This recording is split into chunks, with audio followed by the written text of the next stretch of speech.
Ani, welcome. Good morning, Minogi Shep. Happy to have everybody here today. Hope everybody was able to connect. We're so excited for this morning's event. Today we're hosting treaty talks with our future leaders as part of our Treaty Week event. So happy you can be here. We are going to launch our activity book this morning.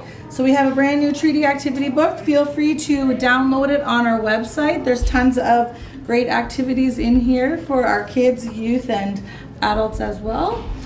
So please feel free to download it and enjoy. So we're going to be speaking with many of our Gimas this morning, or a few of our Gimas. So here with us today we have Gima Sayers from Batchewana and Gima Rickard from Garden River. So we're going to introduce them momentarily. And then we also have Gima McLeod coming from Nabising, as well as Algoma Pelche from Wasayabin. So we'll be connecting with them very shortly as well. But I'll pass it over to our Gimas and let them take it away. Ani, bonjour. Good morning. Ani, bonjour. Algoma Namada Gojing, we're opposite Chief Dean Sayers from Batchewana. Good morning, everybody. Nwabagijik Dijnikaz, Kipganzi Bianjba, Namedo Dem, Anishinaabe Minawa Mushkego and Dao. Good morning, everybody. Glad to be here. Good morning, and so thank you all for joining us. This is an incredible opportunity that we have to be able to share another world view from an Indigenous, our First Peoples perspective, and I'm really honored to be here with Gima Rickard from Kitiganzibi, right next door here to Batchewana's community, and it's nice. We've had a long history at our communities, and it's really good to sit with him again this morning here in the center of the universe at Baoteng at Eastview School in the east side of Sault Ste. Marie. And I guess we're going to go through some questions, and I believe there are some students, but I really appreciate this opportunity, and that would be my opening remarks, and I'm not sure if Gima had something as well. Sure. And I also want to say miigwech too for the organization for hosting this event. Like Chief Sayers said, that it's nice to be across the table with one of our fellow brothers in the next community. We have a long historical relationship together, right? Just like a lot of those other chiefs that are taking part throughout the other schools, I want to welcome and acknowledge and say ani to you as well over there. I think it's important, especially for, like Chief Sayers says, there's a lot of good questions here from a lot of the students, and I think that's the important thing to note is to kind of familiarize our kids and let them know about some of these things that are important to our people, but also to your people as well, right? So I'm looking forward to this morning and answering some of those questions that you put forward. Miigwech. So are we going to link up to your teachers? Yeah, okay. Okay, so we're just going to link up to one of the classrooms, and we'll have some of the students post some questions.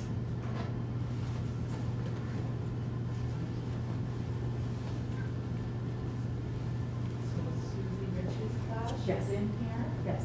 She's unmuted. Where? If she wants to turn her camera on for questions. I'll run. Okay. So Mackenzie's going to go and run to the classroom. Okay. Could you guys hear me all right? Yes. Okay. Okay. Adian Bojo, my name is Stephen Day Nolan, and I'm asking a question from Tyler in grade 1. And he is asking, do treaties grow like oak trees? Yeah, so that's a very good question. I know that when we were provided with some of the questions, it's always the little ones that have the most, interesting questions to throw at us. But anyways, the question, do treaties grow like oak trees, right? I believe that's what it was. Yes, I guess in a sense it does grow like oak trees. I mean, if you think of an oak tree as, starting from a seed, and the way I look, I guess I can correlate that is the treaties started in that sense as well, right? And then how it flourishes into other things about trying to guarantee or to assert the rights that we've had to agree upon with, that nation-to-nation relationship. I mean, with Canada and things like that, right? So I think in a sense, yes, it does grow like trees because we hope that the relationship continues to grow and flourish like a beautiful oak tree, and that we all are able to enjoy and appreciate what it is, I guess. So, miigwech. Miigwech Kama, and I agree. You know, like for me, when I think about the treaties will go on and on and on, and just like an oak tree, their seeds will fall to the ground, and there'll be another oak tree, but it's always an oak tree. The oak tree will never be gone. The oak tree will live on forever. And just like our treaties, you may look at it from a different angle periodically. You may notice there's leaves on it once in a while. You may notice there's leaves off of it once in a while. You might notice that maybe somebody would decorate it at Christmas, but at the end of the day, it's still the truth. It's still a treaty that has a defining role, and it still will be in place and will continue to grow and grow and grow and evolve, much like us. As a people, we were never stagnant. We always evolved, we always grew, we were resilient, but the treaty has its foundational components, and there's supposed to be an interpretation of that relationship with the people that are coming to our lands in a positive way that has a positive effect on Indigenous people. When it has to be interpreted, it has to positively affect us. So I really appreciate the question, Tyler, and Mr. Nolan. I really appreciate your conveying that question to us, and I'm looking forward to more questions. Yeah, so I just wanted to make a note here. I'm sitting here thinking about, and I just mentioned, some of the questions that come from our littlest ones are very intriguing, right? And it has dawned on me that does treaties grow like trees? I mean, that's something that I've never ever thought about in a sense, right? And if you think about it like we just described, I mean, it just makes sense in terms of our little minds of how you see things, right? So again, I think this is a teaching moment for myself, and I'm sure the Algoma over there, about how we can kind of interpret or visualize to some of our kids that are in the classroom to understand it, because this is a perfect correlation of how we can kind of explain that whole relationship, right? So again, Tyler, thanks for that question, and I appreciate that. And thank you, Stephen, as well, for being able to ask that. Miigwech.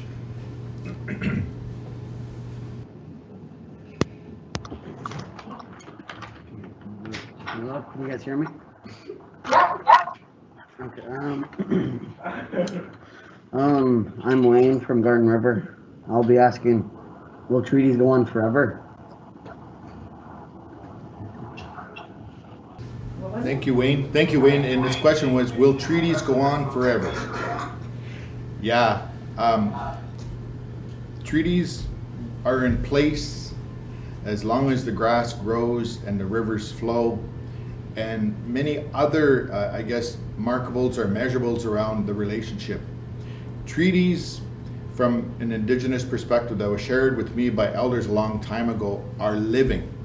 There's spirit involved in treaties, and we celebrate every year our treaty relationship. We feast our ancestors and those people that put those treaties together historically, whether they be from the settler peoples or from the Indigenous peoples. We celebrate that coming together and agreeing to the confines of this relationship. So treaties will go on forever and ever and ever. When the treaties were originally struck, it was done in witness of all creation, all the animals, all the birds, all the trees, the waterways, everything witnessed that. It's really powerful, and everybody saw what was committed to, and we all know that that's going to last forever because everybody saw what the commitment was. Miigwech, come on.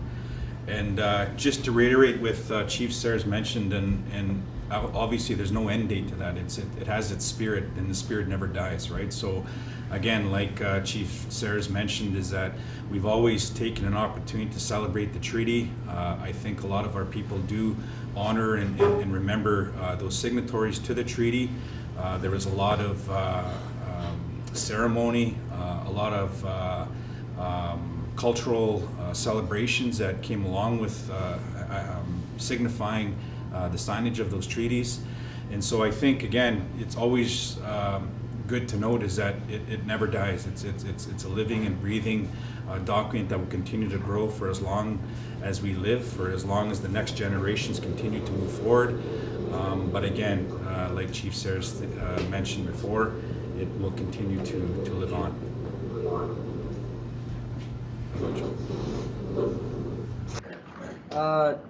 Ani Bojo, my name is Nishova, and I'm asking a question from Miss Black's class. Did treaty people go to residential school? Thank you. Thank you for the question. Again, I think it's important to note is that we are all treaty people, especially Anishinaabe here, right? So yes, a lot of our treaty people did go to residential school. I think that's something that, at first is, if you remember some of our history, especially in Gitaganzi B, Xinhua Kons, that was one of his visions, is to create a teaching wigwam for his people, because he's seen the importance of adjusting to some of those modern things that were slowly being introduced, or settlers were starting to move in the area here. So he saw it as a need to enhance the skills of his people in his community. And that's why it's so important in our area of Gitaganzi B, because Chief Xinhua Kunst had that vision of a teaching wigwam. And if you can all recall, if you all know, Algoma University, or Xinhuac, used to be a former residential school, and it's not too far from here. So a lot of our families from Garden River did attend, along with a lot of other families in Ontario and outside the province, did come to residential school, and they're all treaty people, right?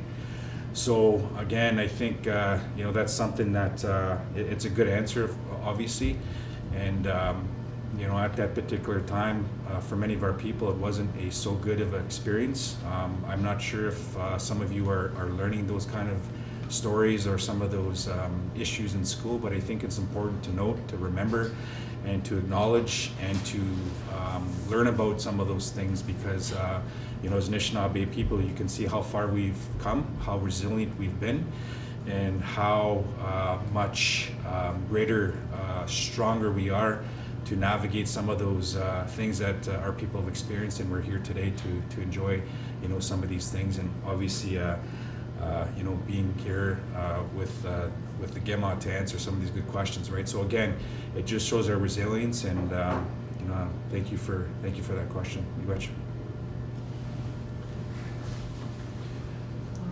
Thank you. Yeah, Miigwech for the question. If I could maybe also add to that, it really ties for me into the previous question around, will treaties go on forever? And there was fears amongst the new governments in regards to what the treaty means to subsequent governments, like future governments, because the treaty means there's going to be a sharing relationship.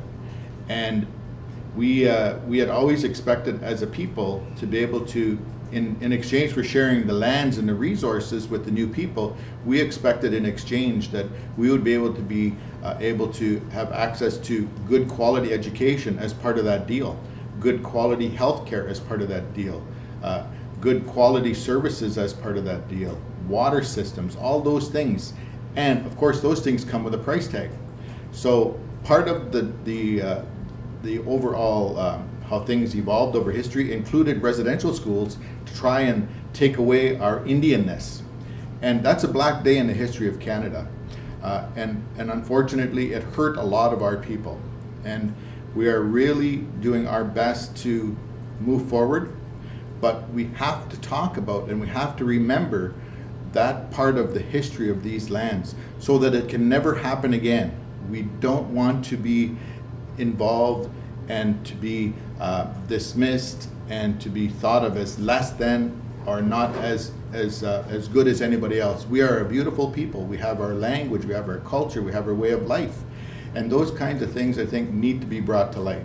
And residential schools, yes, they were in the history of these lands in Canada, but they don't have to be a part of the future. I see a wonderful, beautiful future for all of us living in partnership on these lands in a sharing relationship.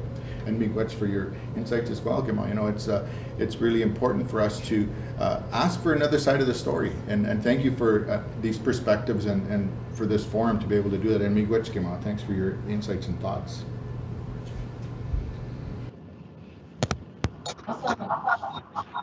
Ani Bojo, William Nishnikas. A question from Miss Black's grade class. What rules do treaties have? Okay, well, Miigwech, Thank you for that question from Miss Black's grade 5 class. Treaties are sacred. Treaties, there are things in a treaty, and it's like a deal with a friend of yours. You might trade something, and if something happens with that trade, and actually things go back to the original owners.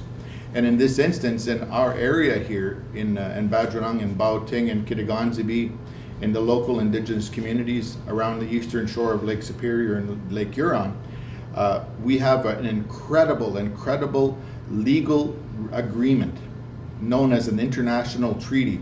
So everybody around the world looks at this treaty and says, yeah, that's right, that's a law, that's an obligation of the parties, and they've agreed to that. And not only in the eyes of the governments that are new to this area, but the eyes in all of the world's governments, and all of creation watches this. And at the end of the day, if treaties fail, the land reverts back to the indigenous people, and all of the jurisdictions like the forests, the natural resources, our education systems, our health systems, all those things will revert back, or will come back to indigenous people to be able to administer in the way that they were in the habit of doing. So it is a really powerful document, and it does have many rules. And sometimes when there's some gray areas around what a treaty should do, we'll go into a court, whether it be our own court, or are we going to the settler courts like Canada or Ontario courts. And they will a lot of times support how we perceive the relationship. So there's always rules, and there's always an enforcement. Miigwech Gemon. Good answer. You know, it's always, again, a privilege to sit with Chief Sayers here. He's been a firm orator and person that knows our treaty quite well, the ins and outs, right? So again, it's always a pleasure to sit with Chief Sayers here when he's talking about treaty. It's right down his alley for sure. Anyways, like Chief mentioned, I think one of the things that I guess put into context is any relationship or partnership, say with your friends or with, you know, some of the different things that you agree with somebody. There's always that basis of respect and reciprocity, right? It's how you want to be treated in return, right? So our relationship, obviously, when we sign these treaties with government or with that nation of Canada, that was always the idea, is that respect and reciprocity would be there, right? In relation to, you know, some of the things that that we talked about was ensuring that our rights were protected, that we're honored, that they were acknowledged, that they were affirmed.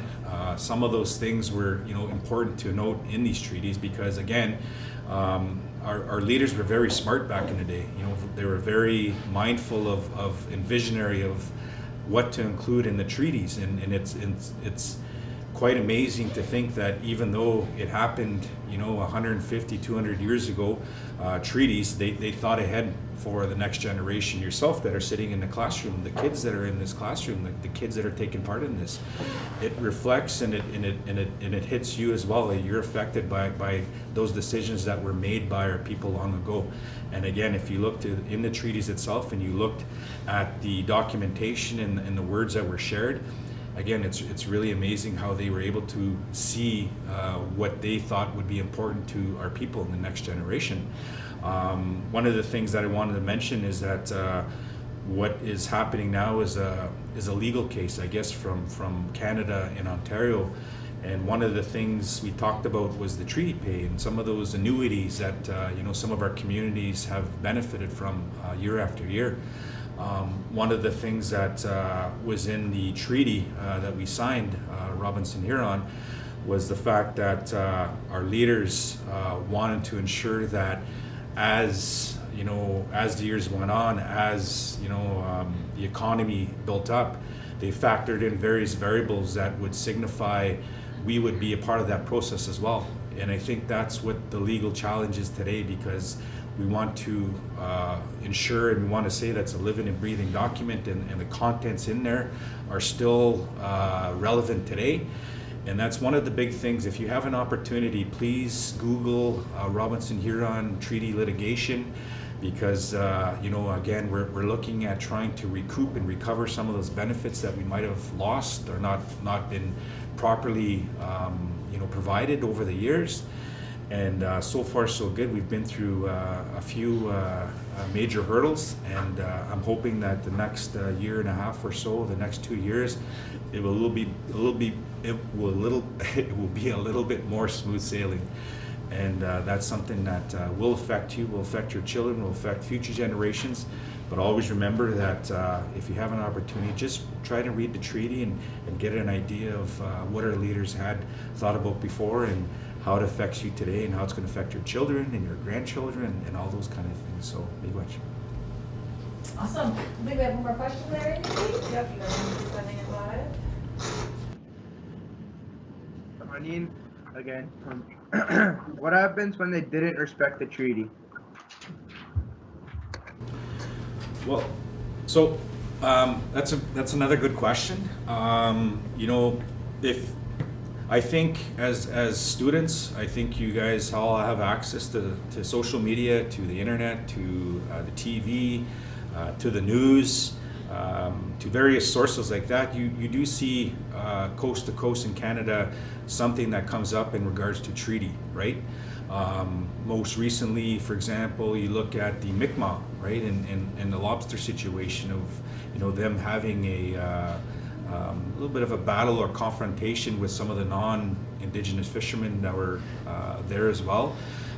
But it's actually, when we talk about those issues, those are the kind of things that happen when you say, when the treaty is not followed, or we're not respected, or not honored, right? So in the case of the Mi'kmaq people out east, they've already had that treaty signed in their particular area that guaranteed their rights to harvest lobster for their livelihood, right? So you see the confrontation that happens there, the demonstrations, the public support. I know Garden River held a demonstration or a rally about 2 weeks ago, and I know some of the kids that were asking the questions earlier, you were some of the drummers there as well, right? So if you remember, we had a lot of signs that signifying please honor the treaties, because a lot of these things that you see happening in social media regarding respecting treaties, we're really standing up for these living and breathing documents that have always existed, that continue to exist, and that will always live through. And our opportunity, our ability as leadership and communities to hold the government accountable and saying, listen, we have this agreement on a nation-to-nation basis. We need to honor those commitments, and we need to continue to acknowledge these things that were agreed upon in the treaties. So again, if you look coast to coast, you'll find that there's a number of demonstrations, and then that's part of the challenge that we as Gimas have, is to hold the government accountable for those things. And it's an important thing for you as the young next generation, is to understand the treaty. If you live in treaty land here, understand the Robinson-Huron Treaty, understand the Royal Proclamation, understand the Jay Treaty, because those are some of the treaties that affect our area here. And once you understand of what your inherent rights are, or what you have, what our leaders before that has guaranteed in terms of those treaties, then you'll have a better idea of what we're able to do within our area here, right? So again, thanks for the question, and I'll pass it over to Gimon. Miigwech, Chief Rickard. And that's so important. Education and understanding, being aware, making sure remembering there's always two sides to a coin. There's always another person's perspective. And that's the beautiful thing about education, and it makes us look at other worldviews and other ways of thinking. And what I think about, when we don't honor the essence of the treaty relationship, we'll see things like global warming, and we'll see things like climate change. And you know why you would see those kinds of things? Because in our expectation of the way the treaty was supposed to happen, the way we were supposed to live side by side, our worldview and how to respect our mother, the earth, how to respect the waterways, was never something we expected to see gone. We expected our ways of life that have looked after these lands forever and a day would never be extinguished or taken away.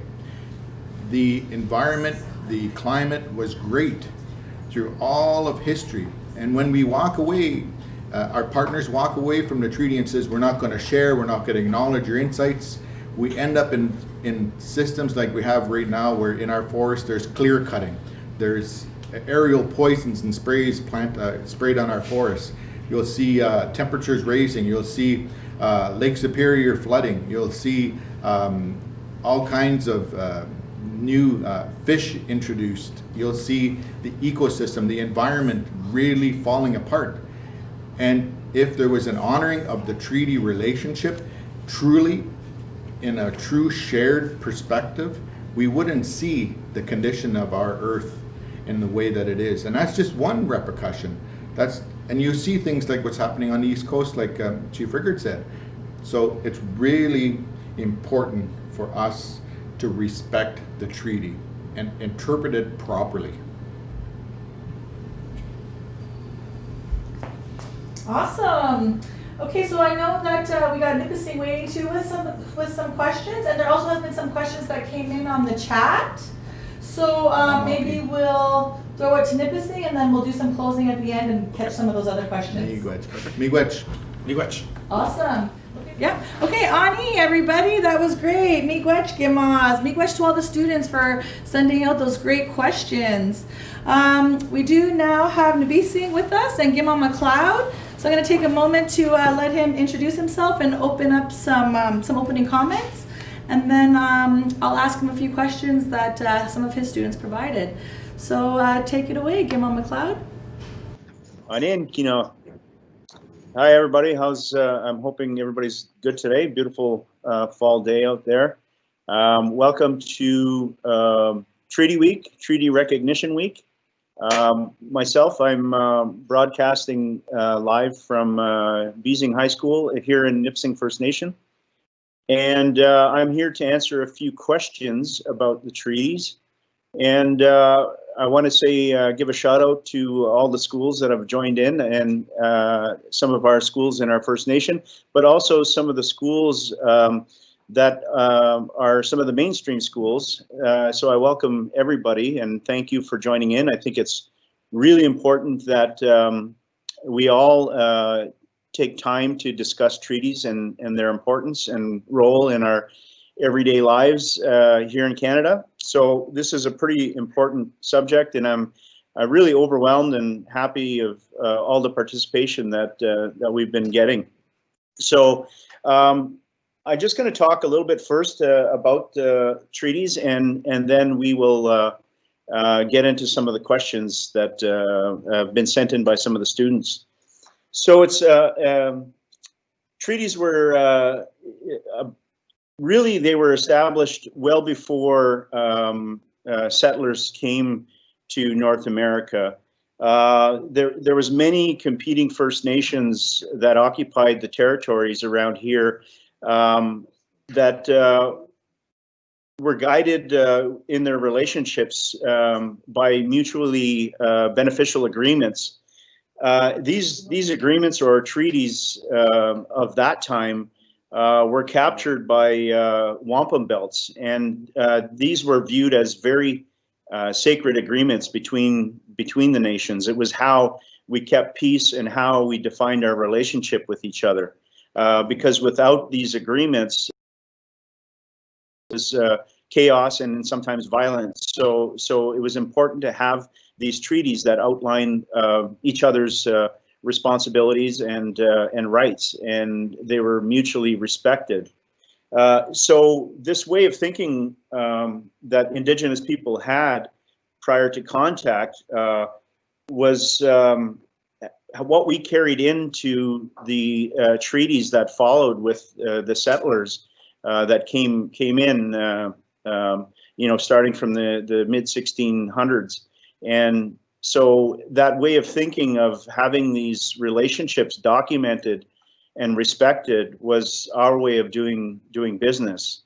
So these treaties that we have today, we have to look at those as well, the treaties between the non-Indigenous and the Indigenous people, as also sacred documents, because they outline our relationships. So it's really important to understand these things and know why treaties exist today. So with that, I'd like to maybe see if Cheryl or Nikki has the first question that I can answer. Yeah. Am I on speaker there, Nick? Can you hear me, Yama? I can hear you. Okay, perfect. So the first question we have, why has the government failed to increase the annuity since 1874 if the treaties contained an escalator clause? Okay, that's a really good question. First, I'll explain what the question is about. So in this area here, we have what's called the Treaty of 1850, the Robinson-Huron Treaty. And when it was first signed, it was agreed that there would be an annual payment to the Indigenous people of this treaty area as a show of sharing and sharing the resources and the economic gains from this treaty. In 1874, that represented $4 per year, which today doesn't seem like a lot, but at the time, $4 was fairly substantial. So what we're talking about here is now, if you flash forward to 2017, that amount has not changed, and that's when it went to court. So and now we're at 2020. And we're still in court. But to answer the specific question of why the government has failed to increase that $4 since 1874, originally, I think it was originally simply because they didn't feel like they had to, that somehow their relationship with the Indigenous people that they signed with was not on an equal level. The relationship somehow that the settling government or the non-Indigenous people were somehow superior to the Indigenous people. So there was really no need, or in their mind, no need to follow the promises that were made in 1850, and therefore they were never increased. But as I said, in 2017, this went to the court as a case that we claimed that there was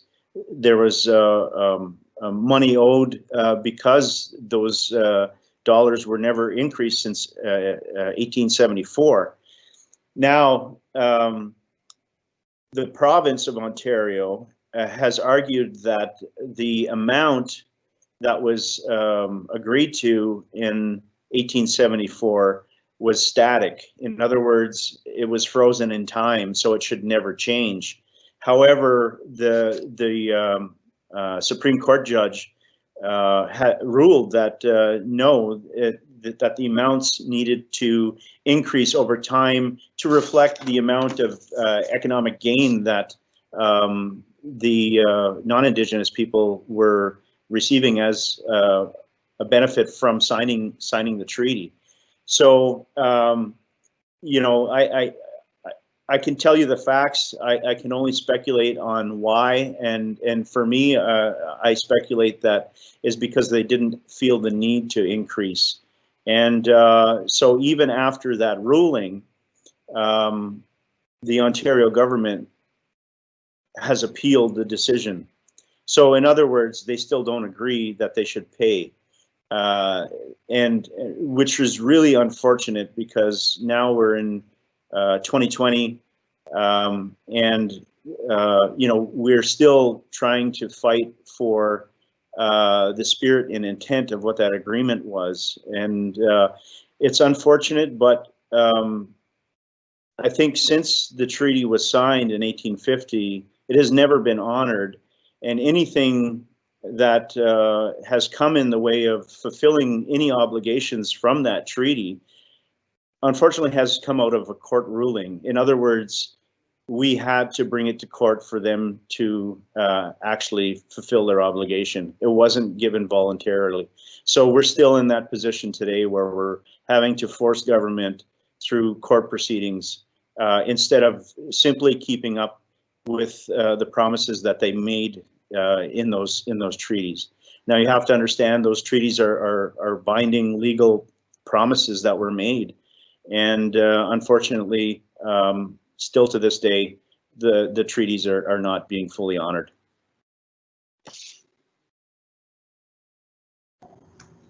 Awesome. Miigwech, good morning.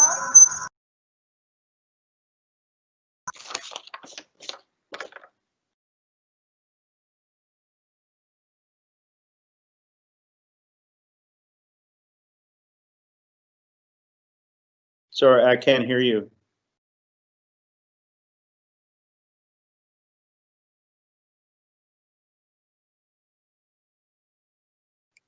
Cheryl, I couldn't hear the question.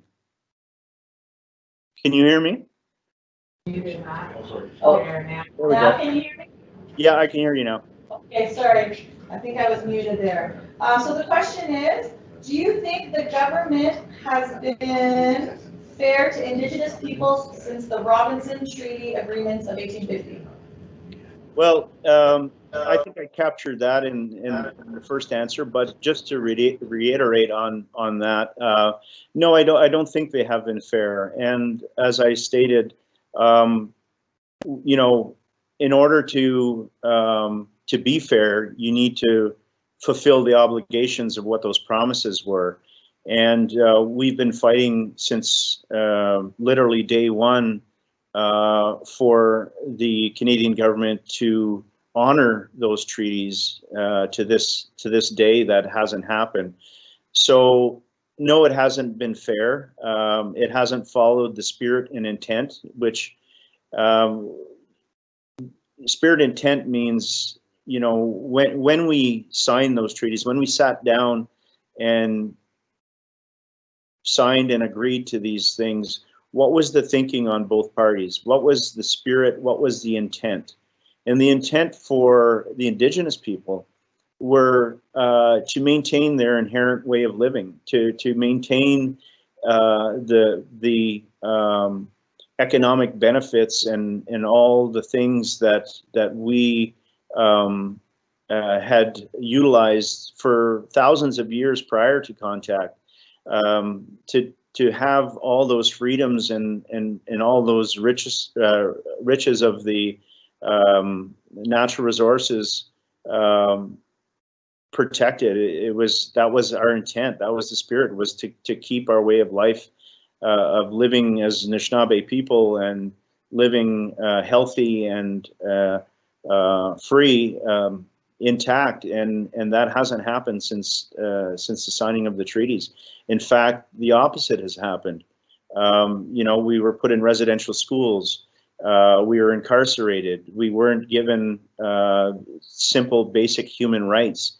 To this day, we are still under a piece of legislation known as the Indian Act, which is really, when you think about it, the basis of the systematic racism that exists in Canada is having a piece of legislation that governs a specific race of people with more restricting rules than those mainstream non-Indigenous people that live in the same communities. So it has not been fair. We're a long way from being fair. And I think it's great that we have discussions like this so that we all get the information and the true history of what has happened so that we can formulate our own opinions. I think it's important for kids to listen to the facts. I'm not asking you to believe me just because I say these things. I'm asking you to listen, have an open mind, make up your own opinion, because that opinion is yours. It belongs to you. And it doesn't matter if it is different from your friends, your mother, your father. your sister, your brother. It's your opinion to make. And so it's important to get all the facts, understand what the issues are, and formulate your own opinion, and to be strong in keeping with what you believe to be the truth. So that's what I have done for most of my life, and I encourage everybody else to do that. You know, we have essentially called this discussion, you know, talk with our future leaders, a discussion with our future leaders. And that's just not the Indigenous people we're talking about, because the non-Indigenous people that are listening today, you are also future leaders, and we're all going to have to come together and make things right. So, miigwech for that question. Awesome. Miigwech, Gima. So I think we have one more final question for you from your students. Where do you see Nabising in 10 years? Where do I see Beijing in 10 years? Well, in 10 years, I see us making strides in persuading government to fulfill more and more of the obligations with treaties.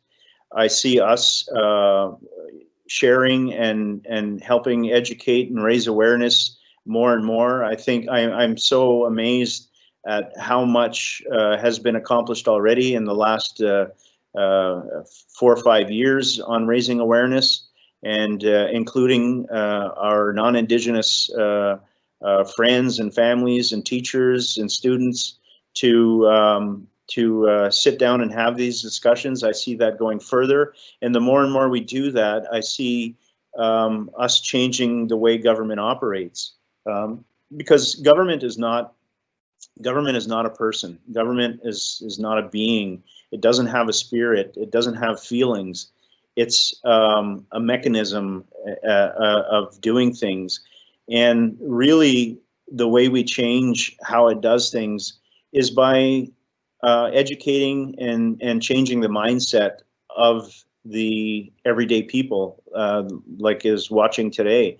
And once we get enough people with the knowledge to know what is right, what is wrong, and how we should be leading this country, that is when government starts to change things, because the people, the government is the engine and the people are the fuel. So we need to educate the people in order to make those changes. And I see Nabising being a big part of that, and I also see all the students that are sitting here listening and watching in 10 years being very active and taking a leadership role and helping to make these changes. Oh, awesome. Miigwech, Gima, Nishin. Thank you for sharing with us today. We do have some questions coming in from, is he still talking? Okay, we have some questions coming in. We'll throw it over to Wasiavan, but we do have questions coming in for the chat. So maybe after Duke's presentation, we can come back and have our Gimas answer some of those. Awesome. Okay, so awesome. So we'll pass it over to Algoma Pelche. Take it away, Gima. Okay, can you hear me? Yeah, we can hear you. Okay. Oh, somebody's echoing over there. So, miigwech kinawia, nigan osagan abagani dishna kas, Gima mopin da week pam kong. Yeah, gikwej me go man bungi we the bottom man the to well we the mahagewin. Eshna kade, like Robinson here on treaty. But we the bemaktish nandak. No team nanik mopi edjabak week pam kong.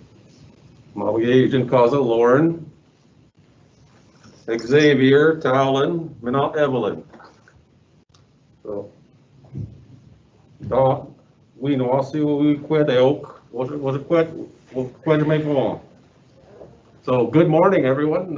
Thank you for joining in to the this treaty talks with tomorrow's leaders. And as you can see, I'm sitting here with some of our tomorrow's leaders.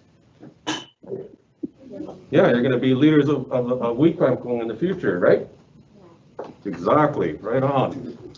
So they have some questions that that they want to know about treaty, and we've been working very hard here in the last few weeks and supported by the Treaty of 1850, Robinson, Huron, Wawitamage staff. And so miigwech to all of you, all the staff there, Nikki, Cheryl, and Earl, and the rest of the gang for putting this together. This is very important for not only our students here, but everyone else, every other school that's out there that's watching. And I'm glad that this is being recorded so that we can share this with everyone in the future. So I'm going to start off, I guess, talking a little bit about Wequampong and treaties. And I have a little cheat sheet that's in behind me here. So you can see this, our timeline, our treaty timeline. And it outlines a lot of the history of our community and where we're at right now. And in particular, it talks about some of the significant or the major treaties that our people have been party to. So all the schools here have them in the community, and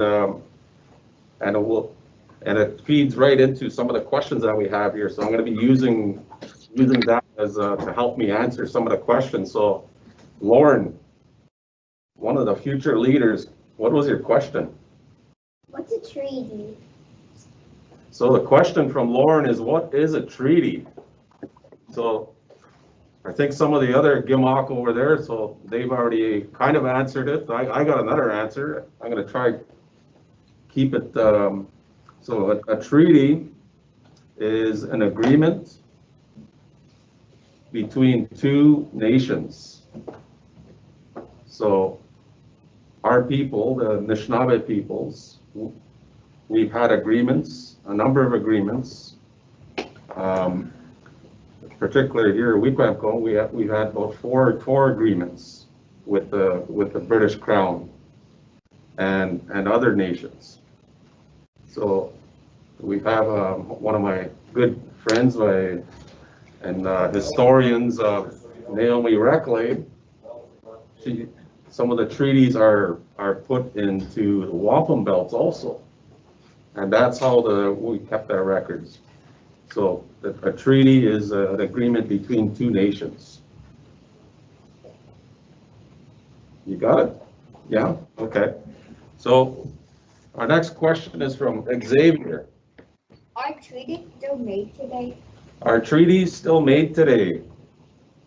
Yes, the treaties are still made today. It's the process for how they make treaties is they sit around a table and discuss why they need to make a treaty.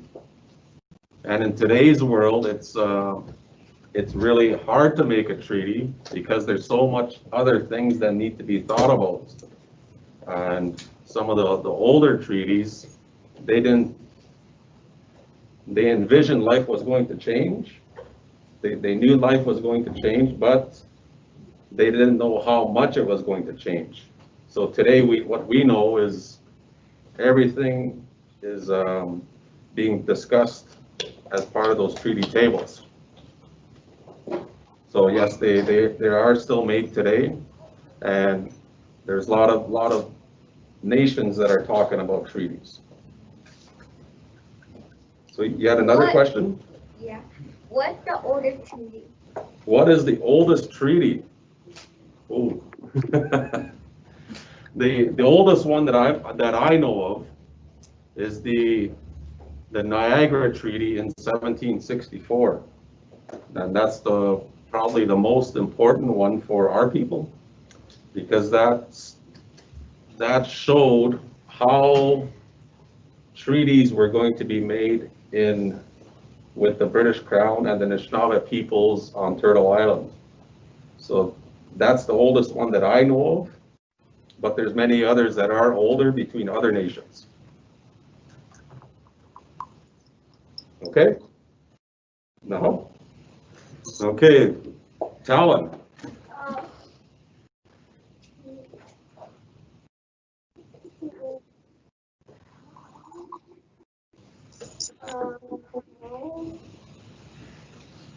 About then operate without treaty. Okay, the question was, how does a band operate without a treaty? Somebody's been thinking very long and hard about that. Yeah. My teacher. Your teacher helped you, yeah. I've been practicing. You've been practicing, yeah. Yes, So how does a band operate without a treaty? So the answer to that is that when the relationship or partnership with Canada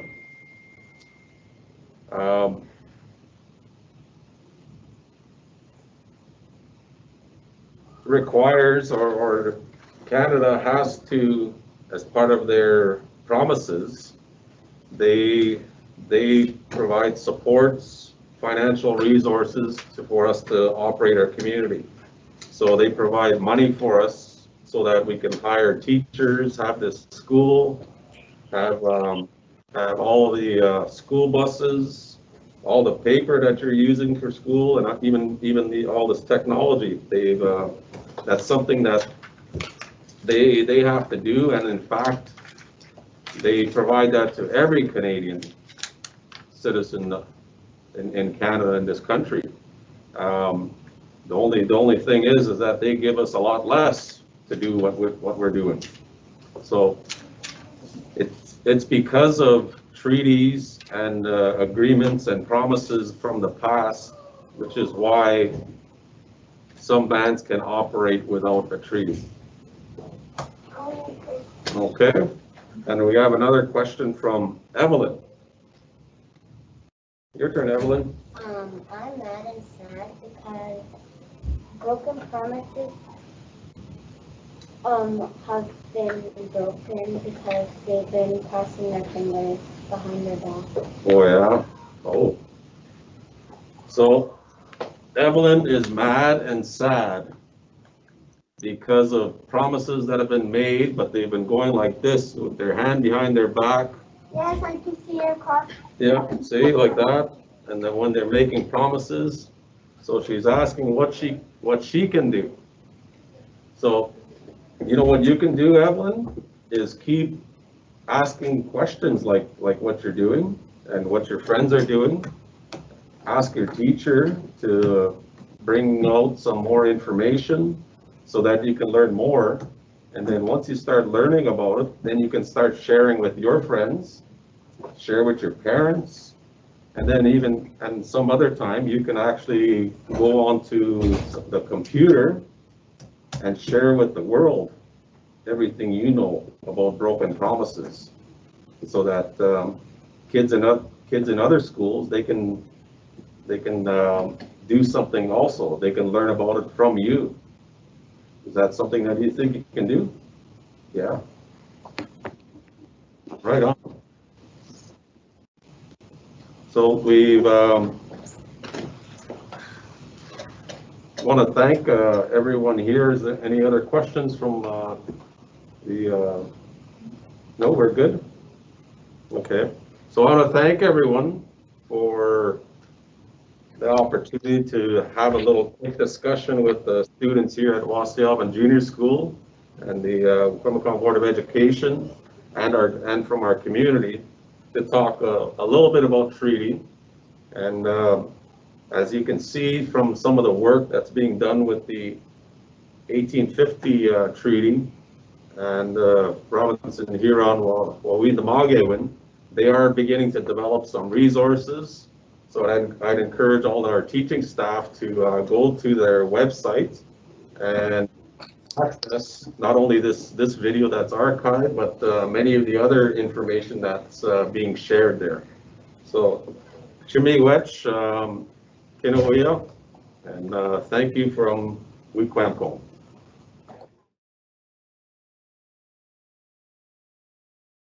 Okay, give him a record. So the question is, if a treaty is broken, can it be restored?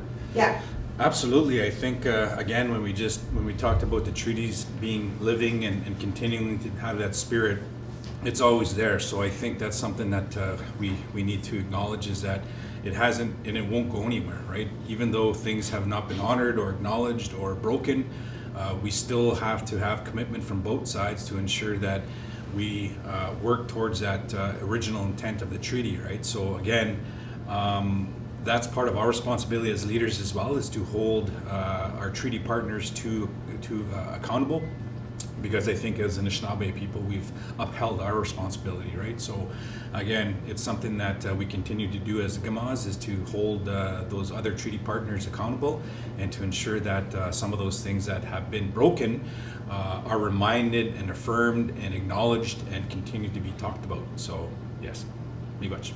Miigwech, Gima Rickard. I believe Gima McLeod wanted to speak to that as well, so take it away, Gima. Oh, miigwech.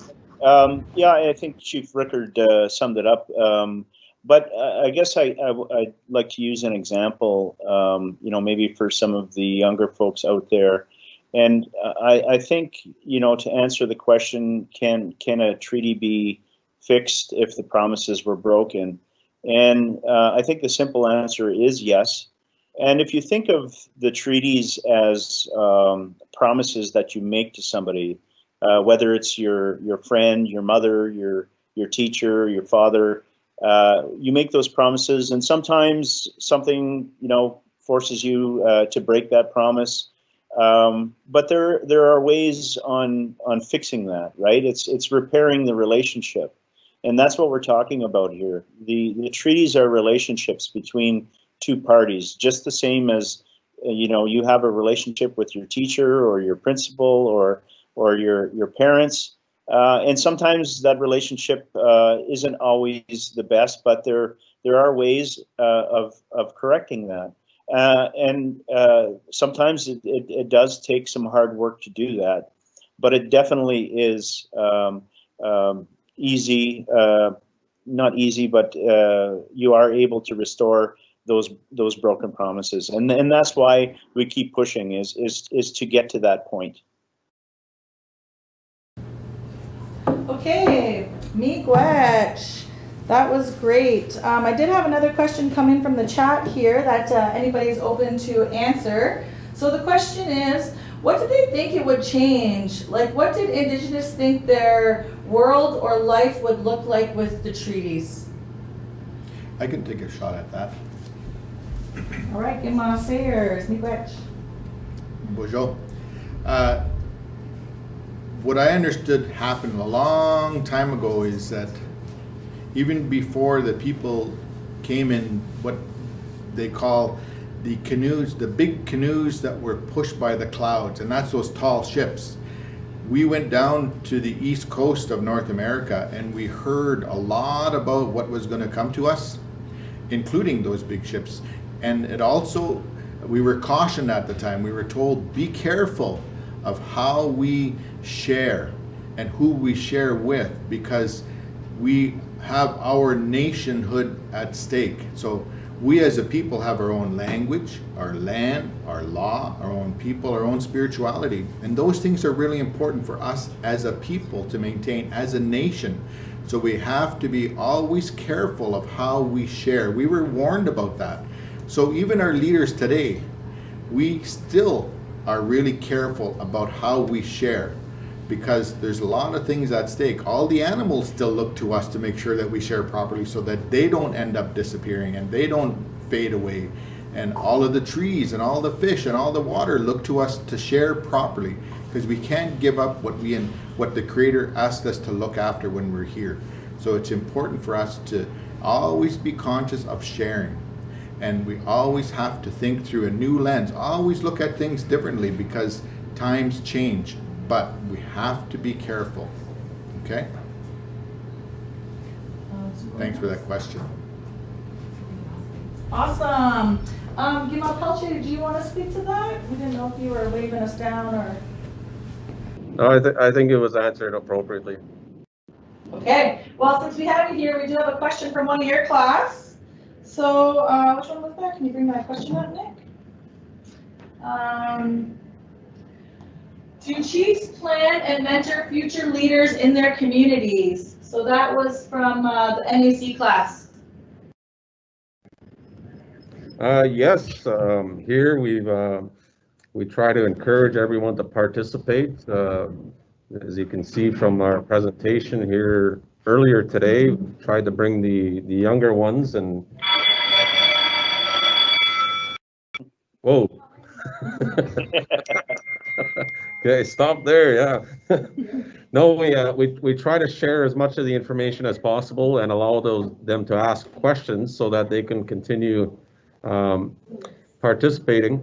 And by their participation, we hope that they become motivated to begin sharing their knowledge and seeking out all that knowledge so that they can be the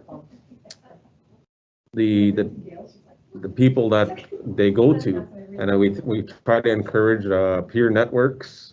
We try to encourage group participation, and from there, that's where we begin developing some of the programs. And one of the programs that we do here that we're happy with is the Outdoor Adventure Leadership Program that teaches leadership skills and resiliency when kids young people participate in that program. They go out onto the land for 10 days, and then while they're out there, they learn about themselves.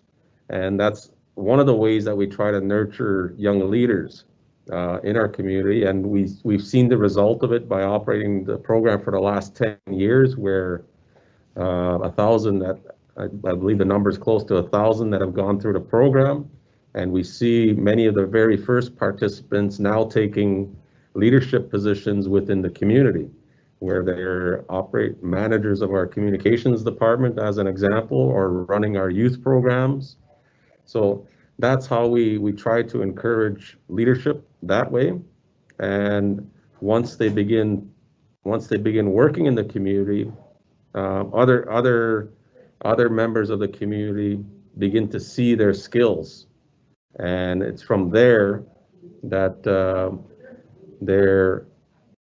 they may become elected to become elected leaders. But the most important leaders, in my opinion, are those that are doing things for themselves and doing things within their family. And then it's from there where we begin to build communities. So, miigwech. Oh, miigwech, Gima. So we just have a few more questions, and then just to give some highlights on what we're going to do logistically on our schedule here. We're going to start having closing comments from our Gimas at about 10 to 11. And then we have our girls hand drum group who's going to close us up at 11. So I'm going to just pull in a few more questions here. And one of them I have is treaty a law? Yeah, you're live there. Okay. Miigwech. Well, we're getting some pretty tough questions here today, but that's good. It's good for discussion. And so I am at first, as a bit of a disclaimer, I'm not a legal person, but my thinking on that question is that it's not necessarily a law. It's more like a contract. That is legally binding. So it's bound by law, but it's not a law in itself. It's more of a legal obligation or a legal contract of parties that agreed to something and made those legally binding promises to carry it out. So, and that's why you're starting to see things like the annuities case being brought to a court and having judgment passed on it through the courts that deem the rulings as legally binding. So in the case of the annuities, they said yes, the annuities should be increased. and that is legally binding, but there's also a process there for appeal, and that's what we're seeing the Ontario government do, is to go through that, which is a legal part of their system, to question whether the decision was in fact made appropriately. So the question, is it a law? I don't think it's a law, but I think it's bound by laws, and it's a legal agreement or a legal contract. Miigwech. Awesome, Miigwech. Did any other Gimels want to comment on that? Okay, did we have one more question on there that you wanted to ask downstairs or want to address? Where were treaties kept? Okay, so the question is, where were treaties kept? And I'll pass it to Gimel Sayers. Thank you. Thank you, Chief McLeod, for that answer. And it kind of fits with regards to this question, where were treaties kept? One of the things that came out in this last legal issue, like Indigenous people in this part of the world, in exchange for sharing our lands and resources, we get an annual payment from the government, and right now our share works out to about $4 a year, which is not the way it's supposed to have been. But so we had to go to court, and we've been able to get some successful rulings that say yes, there should have been more sharing with Indigenous people. So, you know what was really cool about that process was that the judge and Canada's legal system gives just as much value now to our elders' version of what happened in history. Our version of the treaty through the lens or the eyes of our elders now has just as much legal value in the court systems as paperwork, as the written treaty, because you got to remember that the written treaty wasn't written by us. It was written by the new government to our land. So we don't always agree on what that says. So it's really important. For us, the treaties are stored within the minds and within the elders and knowledge keepers, because we didn't write. We had education. These systems are great now, but back in the day we didn't. We had a different way of communicating. So for us, yes, there's those written versions, but the treaties on the most part were kept in the minds and in our ceremonies and in our songs. Those relationships were there. Perfect. Awesome, Miigwech. Anybody else wanted to comment on where the treaties were kept? Yeah, I'd like to also add to that what Gimel Sayers is saying about where they're kept. Yes, in our mind, our body, and our spirit. And I think the other part about where they're kept is we continue to be reminded of these items where our treaties have been kept, and when these are brought out, it signifies a lot of how treaties were made, and they were made on the principles of peace, friendship, and respect. And this one's significant because it's what they call a two-row wampum. And this treaty, when it was made in the 1600s, identified that we walked we're coming down the river on our own path. Radar. Okay. We haven't got into any formal discussions at this point. And the settlers have their own path here. Kind of natural, next steps. Yeah. Okay. Yeah. Just wondering if. Mute yourself.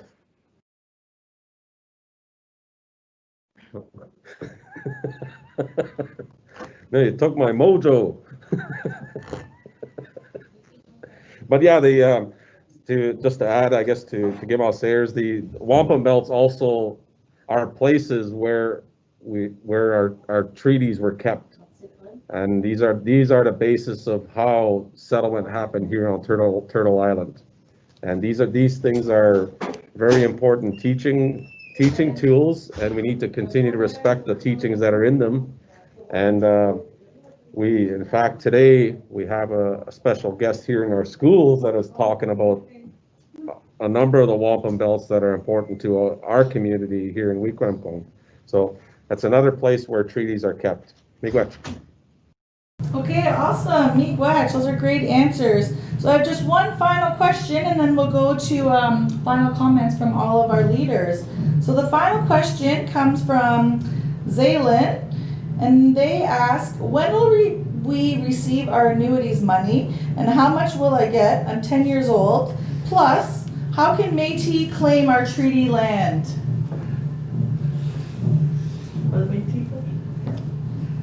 So that was a question. I could help, I could maybe take a stab at part of it. Okay, Gima Sayer's gonna start. Maybe someone could talk to the annuities portion.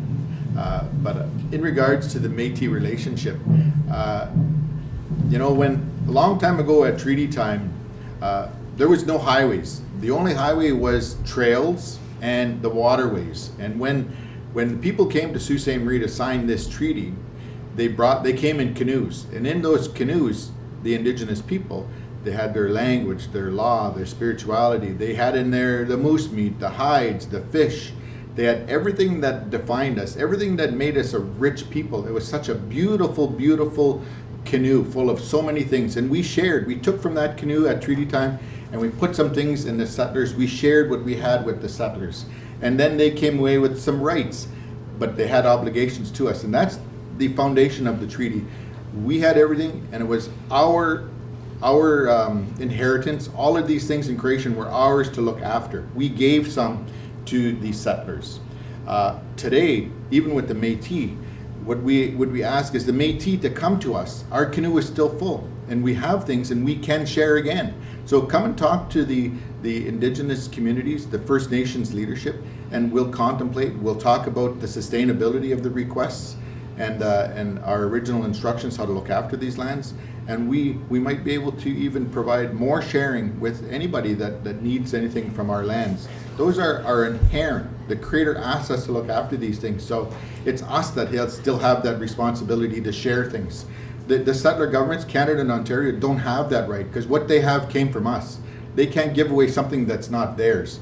So I encourage any groups, if you want to have special relationships, any special rights, talk to us. We're the rights holders. The Ontario and Canadian government don't have those same rights and obligations that we do. So I hope that answers your questions about how I envision the relationship with the Métis. Oh, Miigwech. I think Gima McLeod's gonna add to that as well. Okay, you're live. Mute. You're muted, Scott. Okay, how's that? Good, perfect. So Guy Sayers has spoken very well on this subject, and I think, you know, just to maybe drive that point home, the government of Ontario has, in our opinion, has wrongfully placed themselves in a position of giving permission. You know, and if you used an analogy of say if you have a guest in your home that you allow into your home and you allow them to share some of the food in your home and share some of the space and give them a bedroom in your home, it's not up to that guest that is in your house to invite in another guest. It's still up to the individual or the people that own that house. And that's what we're seeing happen here. They're overstepping their boundaries, you know, and taking for granted an authority that they're simply assuming that they have. And really, we as Indigenous people and nations have never given up that authority. We've never ceded to any other power. So it's not a question of whether Métis have rights or don't have rights in our territories. It's a question of where do they get that acknowledgement from? Where do they get that recognition from? And it should be from the original occupants of this land, because we have a treaty with the settling people in our territory, and therefore if there are any legitimate claims to exercising rights from another party, then I guess there would have to be another treaty or agreement signed or agreed upon, maybe through, as Duke has showed you, the wampum belt. But that has to happen between the appropriate parties, and that's the key message that both Chief Dean and myself are trying to convey here. Miigwech.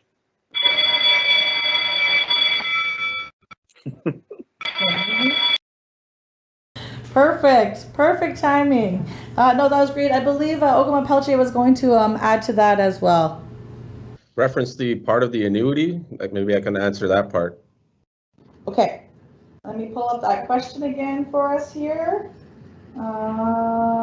Just give me a second here. Let me pull that up and see that question. The annuity question. Okay. When will we receive our annuities money, and how much will I get? I'm 10 years old. Well, Duke gets all the hard questions. You know what? My grandmother used to collect my annuity money, but they put a stop to that. So now, as an individual, you have that opportunity once a year to collect your annuity, and currently it's $4. And as you've seen from some of the material that's been provided by the Robinson Huron Wawinamagewin group, is that it's been $4 since 1874, and it's a reason why we've taken this issue to court in Ontario's courts. And we've had two positive decisions so far that highlights that the Crown, Ontario and Canada together are responsible for providing an annuity, and they should have been accounting or letting us know what that annuity was going to be and how they could increase it. But they haven't done that yet, and which is why we're going through the courts. And at some point, we're very confident that we're going to succeed in the courts to have that annuity increase from $4 to something greater than $4. And we're hoping that both levels of the Crown are committed to follow through with that promise that's in the 1850 treaty, and that's to have a shared interest of the lands that they've assumed management over. So we can collect on an annual basis, but right now it's still only $4, and I think with yourself being 10 years old, I think you can get $40 right now. But your parent might have to help you collect that. So you can bank it and collect it in 20 years, and you'll have $80. But we do hope, as the other chiefs have indicated, we do hope to have the increase to the annuity resolved through the courts soon, and soon is a relative term. Exactly. Soon could mean 20 years, or it could mean 2 years. We're not exactly sure, but all we can say is that we're working towards it. Miigwech. Oh, miigwech, Guma Pelche. And I have one more final question for you, and then maybe you can just start your final comments, and then I'll pass it along to the other Gimas. So this other question is from Wiki, and it says, if Wiki did not sign treaty and is unseated, why is RHT important? Oh, fun ones.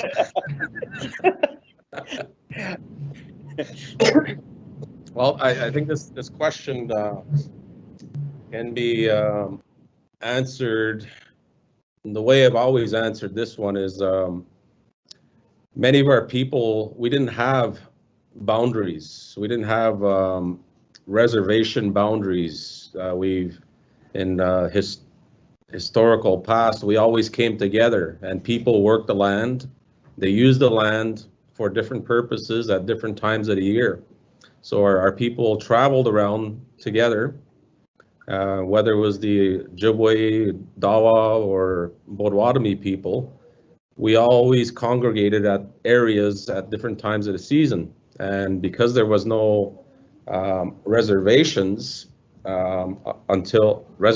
selected until treaty times, many of the people that benefited from the 1850 treaty were already residents on Dawa Missing or Manitoulin Island as we know it, or here in Wequemco. And as was shared earlier, there were no railroads, there were no highways. The major transportation routes were the waterways.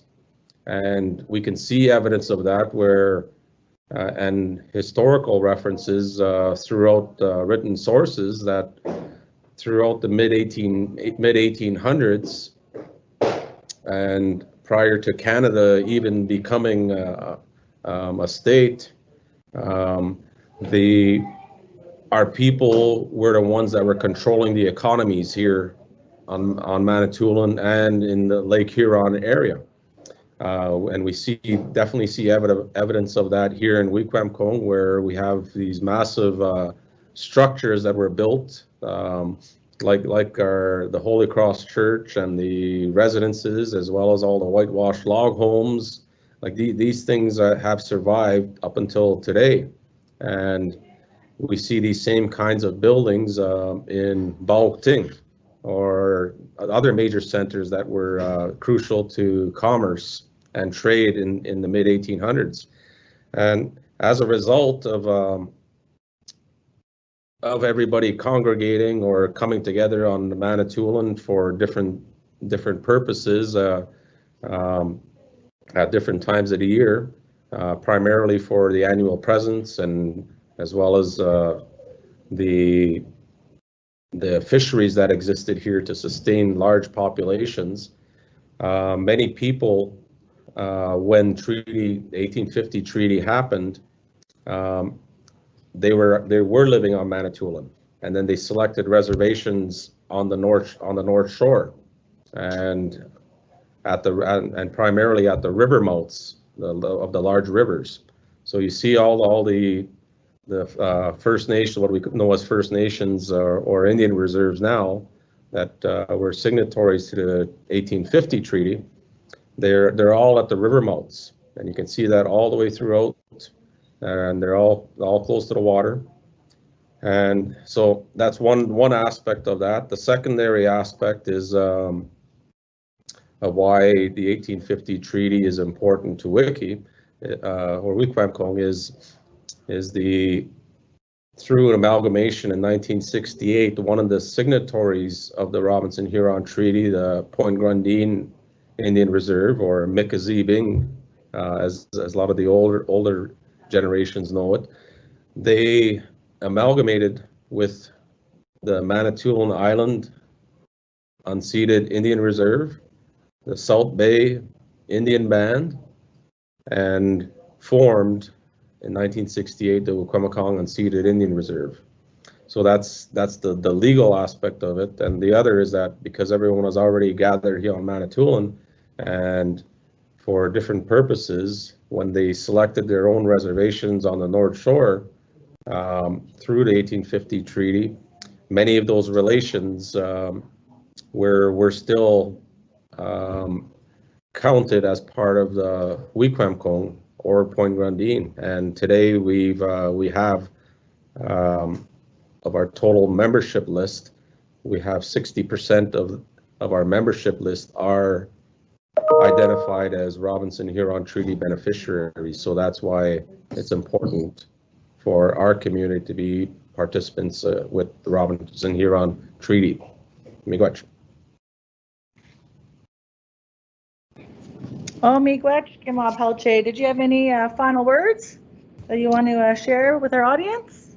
No, I just want to thank everyone for asking the questions, but also to the other chiefs, Gimok, thank you for also agreeing to participate. I think this is something that we probably need to do a little more frequently, whether it's on this type of format, but definitely within our own communities, to share our expertise so that, I'm just going to take a little bit from that one question, are we nurturing leaders? And I think that's, this is a good test for us to, and continue with this kind of approach of sharing our knowledge of not only this treaty, but many other important aspects of the things that we do. So miigwech to everyone that's tuned in onto this live stream, and feel free to get in contact with Robinson Huron Wawinamage and staff to coordinate future sessions. So miigwech. Oh, miigwech, Gima Pelche, miigwech to Wasi Alvin and all the students who helped us out here. We do have some speakers for them as gifts, so we'll send that to you once you get with your hockey jersey. Okay, and then we'll pass it over to Gima McLeod for some final comments. Take it away, Gima. Miigwech. So I just want to say thank you, miigwech, to the staff for putting this on. You guys did a great job. I think this was run really good. So congrats, good work. I want to also thank all the schools and especially the schools that are not necessarily affiliated with our communities. As a First Nation school, I think it's so important that you know, the non-Indigenous students also participate in this. I think it's been a great week. I'm so happy that I don't think I've ever experienced so much talk about the treaties openly, and I think this is, as Chief Rickard said earlier, you know, I think it's a seed that's been planted, and we're watching it grow like that oak tree. So that's a good thing. I want to say special thanks to the teachers out there that made a really strong effort to include their classrooms today. And the final thing that I want to say is that we call this Treaty Recognition Week, but really, you know, we need to be learning and appreciating these treaties outside of this week. Every single day that you are in this country, you are in a territory that's been agreed upon on how we're going to live together. So the treaties are very important. Most Indigenous people in this country are party to one single treaty, where the non-Indigenous folks are party to every single treaty, which in this country there's over 70 treaties. So learn more, learn all you can, form your opinions, and help be our future leaders. So chimigwich to everybody. Okay. Oh, miigwech, Gima McLeod. We're so happy that you could join us, and miigwech for the Beasing School for joining us as well. We have some final comments from Gima Sayers and Gima Rickard, and then we're going to close up with our girls' hand drum. So take it away, Gima Rickard. All right, I'll leave the home run to Chief Sayers there. He always puts things in a fine perspective. Anyways, I just want to say miigwech to the other Gimas, McLeod and Gima Pelche, and my friend over here, Gima Sayers, for obviously taking time out of our schedules to be here. Like Chief McLeod mentioned there earlier, I think it's important to have these conversations, especially with the students. I want to thank the staff as well. I think this is a perfect virtual way to inform our students. I think also this is something that you can build upon that, right? I think it's so critical, like all the other Gimas mentioned, is that we need to continue to honor, we need to continue to acknowledge and highlight the treaty, because it's still living and breathing today. It's important as students, as young people, to understand what treaty area you belong to, what other treaties you're affected by, and just know what you have in those treaties on behalf of your community, the ancestors, your family, all those individuals that have been affected by and still are contained and represented here in the treaty.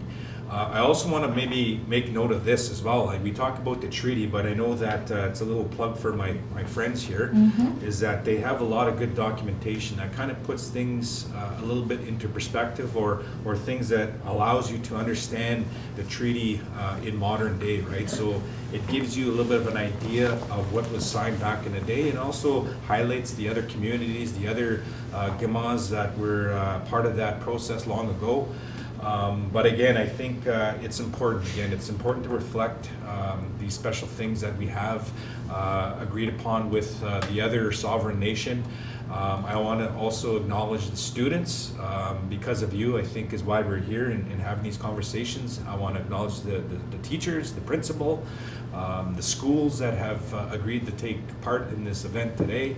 Again, I think it's critical that we continue to do this, and I agree with Gima Pelche that it shouldn't end here. We should continue to do this because it is important for especially our own children within our own community to understand that, and that's how we really grow and build the resiliency and continue to provide that support and foundation for our next future leaders, so that when you're sitting here talking with students, maybe when you guys are older, you'll be a little bit more aware of some of those things, and I'm sure we'll be in good hands once you have some of that knowledge within your own minds. But with that, I just want to say miigwech, and again, thank you for allowing me to be a part of this day. I really enjoyed myself, and thank you for the staff.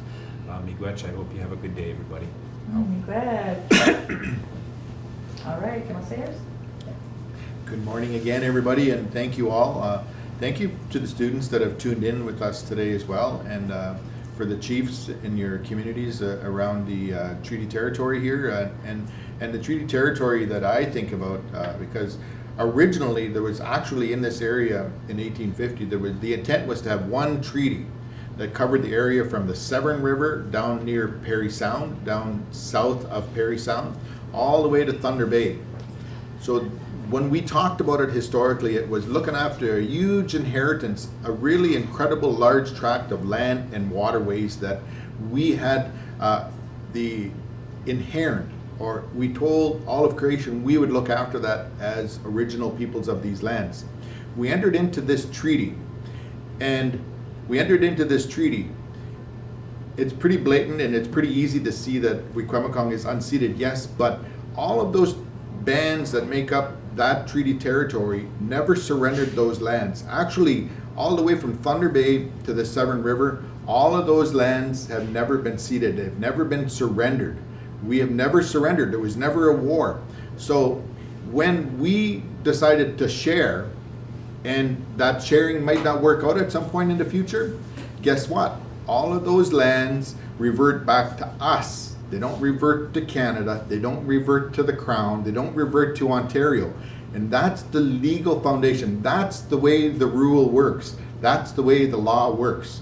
So we are a people that still have a lot of responsibility, and we have to look after a lot of things. And you'll start to hear a lot more Native people talking about those things that we still have to do. So I encourage our teachers, I encourage our kids to think about looking at the world through a different lens, to look at the world from a different perspective. There's always more than one way to look at things, and I encourage you to look at the world from as many views as you can. So get as much education, because what you read in your books isn't always a view of another people, another perspective. So I want to finish with that and say miigwech, and I'm really looking forward to continuing the discussions, to continuing to be a part of the education systems here in Baoting, throughout the territory, throughout Ontario, throughout Canada. So I encourage you to look for another side of the story as you journey here in this world. Okay? Miigwech, miigwech, miigwech, Bamapi, Goab Min, on behalf of my people here in Baoting. Oh, miigwech. So just some final comments from myself. I appreciate everybody joining in and logging on. Please feel free to check out our website. This recording will be available for viewing after. Feel free to share it wide. Also check out some of the resources that are on our website. Our treaty document, which is also includes the Anishinaabemowin translation and our understanding. Our treaty activity booklet, which we are how we're just putting out today, as well as our treaty history calendar. So miigwech. And also we have Josh Mantwabi tonight in our evening armchair session talking about colonial mapping of Lake Huron. So I hope you guys can join us.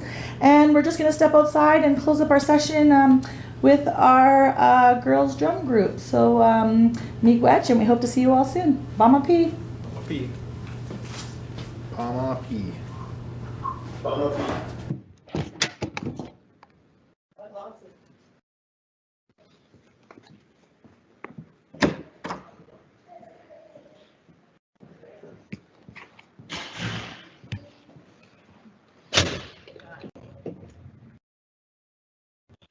All right, you guys are live.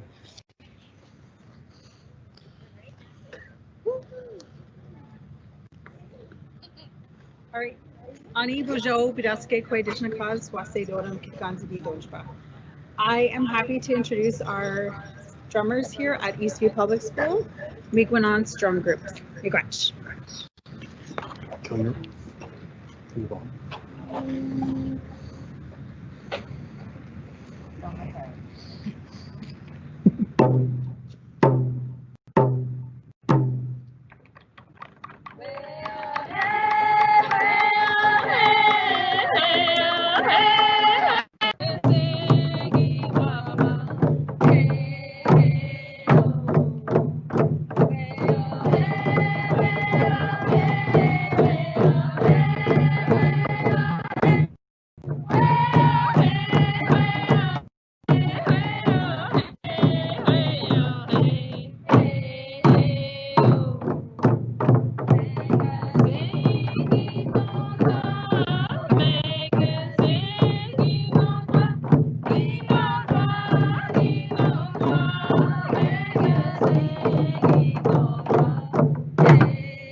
Miigwech, what a great way to close our session. Very happy you guys were all here, and as a token of our appreciation for Robinson Huron Treaty, we have some gift bags for you that Mackenzie will pass out. So miigwech. Over and out. See you guys later. Bama P.